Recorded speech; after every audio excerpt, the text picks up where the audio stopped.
خوش آمدین هموطنان گرامی. من شهریار افشار هستم، میزبان شما در Politics 365. امروز یک پروفسور خیلی برجسته و فعال به برنامه دعوت کردیم، خانم سحر عزیز.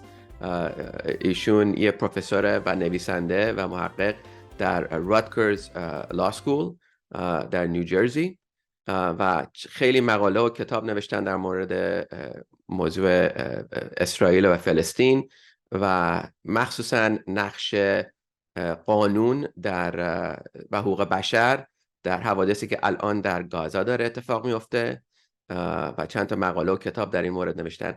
ما شاید این بحث رو در دو بخش پخش کنیم. بخش امروز تمرکز میکنه روی واقعا حوادثی که در گازا داره اتفاق میفته و چجوری دنیا و کشورهای بین‌المللی مسئولن که اسرائیل رو به اصطلاح بهش توجه کنن و تا اونجایی که میتونن این موضوع حقوق بشر رو به جلسه ها و دوره های قانونی سراسر دنیا برسونن.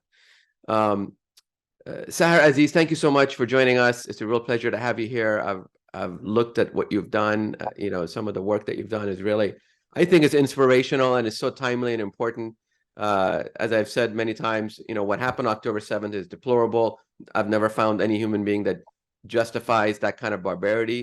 However, as the Secretary General of the United Nations said, that didn't happen in a vacuum. It happened after 86 years of suffocating occupation, his words. Of course, the Israeli Prime Minister, the Israeli ambassador quickly objected to that. And since then, we've been witnessing a terrible loss of life in Gaza that is just very difficult to comprehend as justified.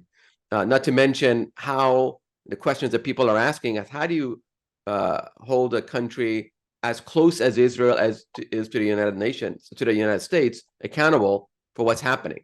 So tell us a little bit about your background, and then let's get into really the legal issues unfolding in Gaza right now. Well, thank you so much for inviting me. It's truly a pleasure. My name is Sahar Aziz. I'm a law professor at Rutgers Law School. I'm also the founding director of the Center for Security, Race, and Rights, which is the first and only civil rights center at a U.S. law school that focuses primarily on the civil and human rights of Muslims, Arabs, and South Asians of various faiths. And we also look at how the international events that happen in their countries of origin affect their rights, both abroad and in the United States. And I am proudly an Egyptian American, and Cairo is my city of birth, which is always a pleasure to go back and see. So what I focus most of my research on is trying to understand how the developments in the Middle East, whether they're in a peaceful or in a war context, or peacetime or wartime context, impact the way in which Americans and the U.S. government treat and perceive and act on towards Muslim, Arabs, and South Asians. And so what we're seeing, the tragedy that we're seeing right now in Gaza, and the multiple war crimes that Israel is committing on a daily basis that is resulting, thus far, before 2023, the numbers are as high as 20,000 Palestinians that have been killed.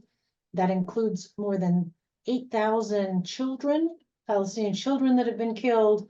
And also you have 40,000 injured and an estimated 5,000 that are missing under the rubble of residential buildings that have been indiscriminately bombed by Israel. And so these types of tragedies and humanitarian crises have prompted many of the challenges that Palestinians and Arabs and Muslims deal with when they're trying to discuss them in the media, when they're trying to have conversations in their workplaces or in neighborhoods or in the Congress or their state legislatures, which is that they're often presumed to be anti-Semitic, that they're often presumed not to want peace in the Middle East or peace in Israel or in Palestine. And that is a form of censorship. It's a form of silencing. And the reason why it works is because at least since 9/11, arguably before, and I'm sure Iranian Americans appreciate this because of the anti-Iranian racism that was unleashed after the 1979 Islamic Revolution in Iran. But what you have is an entire population that's been primed, right? That's been socialized to view and believe that people from the Middle East are hateful, they're violent, they're dangerous, and that they hate Jews, which is false. Of course, anti-Semitism exists in any community, and so does Islamophobia, and so does sexism and all forms of bias. But this presumption that we and our communities are subhuman, right? That we don't deserve to have our lives valued, and by extension, we don't deserve to have our voices heard and our experiences recognized. And so there is this privileging and this elevation of Jewish experiences and Israeli experiences at the expense of, in today's time, literally the expense of Palestinian lives. That's really an amazing assessment, an unfortunate reality that we live in. How did we get here? How did one life matter more than another? Of course, humanity tells us, our human history tells us that's happened, various instances. It seems like sometimes if one country or one nation has a better PR mechanism, they get to elevate their value and then dehumanize the other nation's worth. And I've seen this play out in the Israeli parliament. I saw, I think, one Palestinian rep say, hey, every life matters, and a Jewish member shot back saying, no, Jewish lives matter more. I mean, pretty shocking of the division within Israel that was apparent before October 7 and since. And then I've seen many Israeli people protesting, in Israel and also around the world, protesting the right-wing actions of their own government in concert with all the other people on the planet that are opposed to what's happening, and they're demanding accountability in the Capitol hills and the city halls all around our country. But here we are. Somehow, as you said, 15, 20,000 children, women, men killed. Maybe they're getting some Hamas. I'm sure they're getting some Hamas terrorists killed in the mix of that rubble. But every time they push a button, they're killing women and children. They know that. Even all the reporters are saying there's just no way to justify what's happening as targeted, smart, warfare. And what this has created, it seems like to me, and I would love your observation, it's created some daylight between the US and Israel. Now you have the American policymakers saying, let's slow down. How do you see accountability unfolding for Israel over the coming months, years, if at all? Well, first, we need to name what is happening. And on October 7th, Hamas, which governs Gaza, but also has a militant arm, and its militant arm violated international law and committed war crimes when it killed civilians, right, in an armed conflict. And in response, the state of Israel then committed additional war crimes and much worse war crimes because they did not follow the laws of war that require that you don't target civilians intentionally, that you do not indiscriminately bomb areas where there's high density and population of civilians, that you do not collectively punish civilians, and that you only use military force when it is necessary and proportionate to meet the military objective. And so what we've seen over the last 2 months, so not one day, which was October 7th, when Hamas committed its war crimes, but over 2 months, 8 straight weeks, we've seen Israel violate these multiple laws of war to the extent that increasing numbers of genocide scholars are coming to the conclusion that the intent behind Israel's war crimes may not be what it claims, which is to eliminate Hamas, but rather to intentionally eliminate part of the Palestinian people and ethnically cleanse the remainder. So the definition of genocide under the Genocide Convention, which was passed in 1951, is defined as any of the following acts committed with the intent to destroy in whole or in part a national, ethnic, racial, or religious group, such as killing members of the group or causing serious bodily or mental harm to members of the group, or deliberately inflicting on the group conditions of life calculated to bring about its physical destruction in whole or in part, or imposing measures intended to prevent births within the group, or finally to forcibly transfer children of the group to another group. And so what we have is 3 out of those 5 means through which a state or an organization can attempt to commit genocide, Israel is doing. And specifically, they have attempted to starve 2.3 million Palestinian civilians by denying them food, water, and fuel for 6 weeks. And then there was a small little break during the truce, and now they've gone back to trying to prevent any food or water or fuel. So there is no military objective to doing that, other than a non-military objective, a genocidal, I believe a genocidal objective, which is to cause maximum death.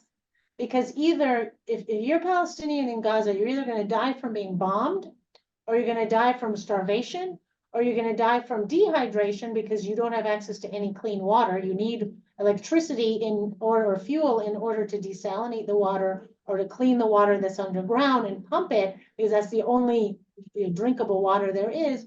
Or you're going to die from disease and sickness because the lack of food and water is spreading all sorts of diseases, and the destruction systematically of the hospitals and the medical care system by the Israelis is also causing people to die that otherwise would not have died if they'd had medical care. So put together over a period of 8 weeks, and as of December 4th, 2023, Israel is continued and actually has expanded its bombing. Originally, they said we're only going to focus on North Gaza.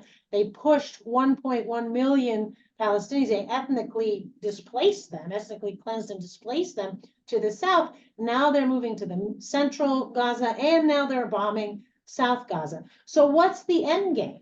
I believe the end game is to maximize the number of deaths, again, through bombing, disease, and starvation. And whatever Palestinians miraculously can survive, they want to push them into Egypt. They want to ethnically cleanse them. And I think that's the final solution for the current Israeli government. And they've never lied about the fact, or they've never hid the fact that they wanted the Palestinians to all move to either Egypt or Syria or Jordan, because they don't recognize them as a people to begin with. So that's the state, the horrific state of affairs. And the question now becomes, why isn't the Western countries, why aren't the Western countries doing anything about it? And even worse, why are they supporting it? And why are the Middle East countries not doing anything about it, and arguably even supporting it behind the scenes? And I think what we're seeing is a disproportionate bias and favoritism, right, and towards Israel, that is rooted in, or originates in multiple factors. One of which is raw racism, because again, you cannot underestimate the way in which Palestinians have been dehumanized as part of a broader anti-Muslim, anti-Arab, anti-Palestinian, anti-Middle Eastern racial system, right? Racist system that, as I talk about in detail in my book, The Racial Muslim, When Racism Crushes Religious Freedom, has become normalized. So Palestinians are seen as inferior, brown, right? They are, whereas Israelis are perceived as superior, white, Europeanized people. So there is this clash of civilizations. There is this so-called conflict between the civilized and the barbaric, which Netanyahu was very clear about when he started citing Old Testament verses saying, you know, these are like the Amalekites. We should destroy them and not leave one child or mother or parent alive, or man alive. So the Israeli right-wing government is not hiding their intent. Meanwhile, our US taxpayer dollars is funding this genocide, or at the very least, these war crimes. $3.8 billion has been going to Israel for the last 40 years to fund its military. And now Biden wants another 14 billion to be approved by Congress. So the other reason that is happening is because the US political system is corrupt. It is become dominated by special interest groups and rich individuals and corporate lobbies. This affects multiple issues, including the foreign policy in the Middle East and specifically in Israel and Palestine.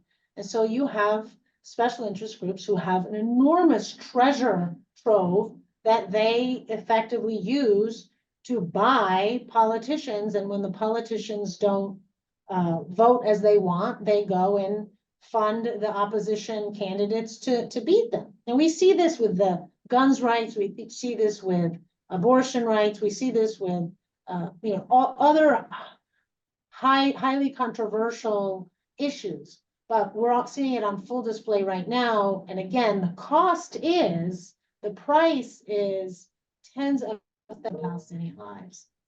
Thank you so much for bringing it home so wonderfully, Sahar.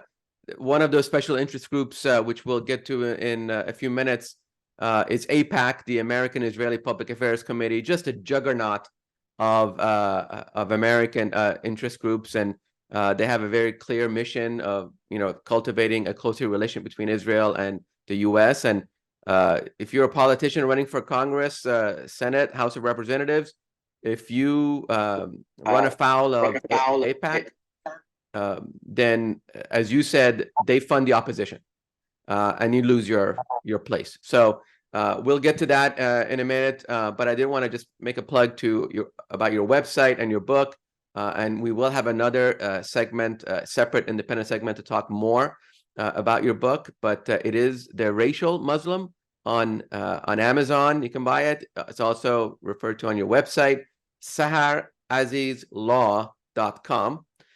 So please take a look. We want to be fair to everyone, but the rebuttal I've heard from the Israelis on public, conversations is that they're targeting Hamas. That's not to say they're not hitting civilians. Lots of things could be targeted, and there's incredible collateral damage, but they're very unapologetic about it. And as you say, the U.S.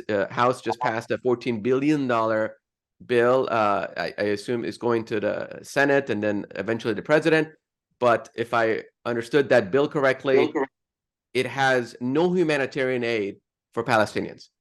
It is 100% for the Israeli military complex to fight Hamas, the military arm of Hamas. So that's another troubling aspect of the American political system, which is, we'll never get to the bottom of it. But Sahar Aziz, thank you so much for joining us. We will talk more. We want to learn from you. Thank you so much for educating us on what's going on in Gaza. Thank you for hosting me. Thank you. Let's talk about AIPAC, the American Israel Public Affairs Committee. It was incorporated in 1963. For 10 years prior to that, it was known as the American Zionist Committee for Public Affairs. AIPAC calls itself America's pro-Israel lobby, and according to its website, it has over 3 million members across the country in regional chapters working to, quote, expand and strengthen the U.S.-Israel relationship, end quote. You may know AIPAC as being one of the biggest and most recognizable donors to many of the members of Congress in your state. But contributing to campaigns is a relatively new function of the organization. Before 2021, AIPAC did not endorse candidates nor give political contributions. Its focus was on lobbying elected officials, not actually electing officials. But in a dramatic shift in policy, AIPAC began directly funding candidates and spending big on races in 2021. AIPAC Political Action Committee, AIPAC-PAC, filed something called a Statement of Organization with the FEC just in time for the 2022 election cycle, where it spent $50 million, including both direct contributions to candidates and outside spending like TV advertisements. According to AIPAC, it donated money to 365 candidates from both parties, including every single member of both Democratic and Republican leadership in Congress. 109 Republicans who voted against the certification of the 2020 presidential election in America received campaign contributions from AIPAC. All in all, AIPAC gave money to 342 members of the 118th Congress. The 2022 elections were the most expensive midterms in American history, with a total cost of $8.9 billion spent. Now, last year, AIPAC ranked 15th in total expenditure by a political action committee, according to data collected by Open Secrets. But take a look at the other funders that AIPAC is competing against for that title. Act Blue and Win Red. They are Democratic and Republican Party machines. Save America is Donald Trump's money-raising operation. The Conservative Club for Growth, Emily's List, focuses on electing Democratic women to office. All of the PACs on this list are massively domestic-focused ideological machines. AIPAC is the only organization in the top 20 whose interests are focused entirely on America's relationship to a foreign government. Now, let's take a look at who benefits from AIPAC's largesse. Here are the top 20 recipients in Congress, the House and the Senate, of AIPAC money in the 2022 midterm cycle, according to Open Secrets. They're members of both parties. They come from every corner of the country with varying levels of experience in Congress. The Democrat Glenn Ivey of Maryland tops the list. He beat out fellow Democrat Donna Edwards in Maryland's House primary after AIPAC poured millions into pro-Ivey advertisements and mailers. Edwards was running for a second stint in Congress after serving during the Obama administration, where she voted present, not even a no, on a number of pro-Israel resolutions. So the money poured in against her. Not even an endorsement from Nancy Pelosi could save her. Michigan Democrat Haley Stevens unseated Democratic Representative Andy Levin. Here's what Levin had to say about that. I'm really Jewish, but AIPAC can't stand the idea that I am the clearest, strongest Jewish voice in Congress, standing for a simple proposition that there's no way to have a secure democratic homeland for the Jewish people unless we achieve the political and human rights of the Palestinian people. AIPAC spent $4 million against Levin. He lost by 20 points. When Michigan Congresswoman Rashida Tlaib, the only Palestinian American in Congress, was censured by the House in early November over what some lawmakers called her rhetoric around the Israeli-Hamas war, 22 Democrats joined Republicans in that censure vote. 18 of those Democrats received campaign funds from AIPAC in 2022, totaling more than $1.1 million. By the way, for these 6 of them, AIPAC was their top contributor. A growing list of progressive lawmakers who are vocal in their criticism of the government of Israel and its policies and their support for Palestinian self-determination have inspired AIPAC to spend even more.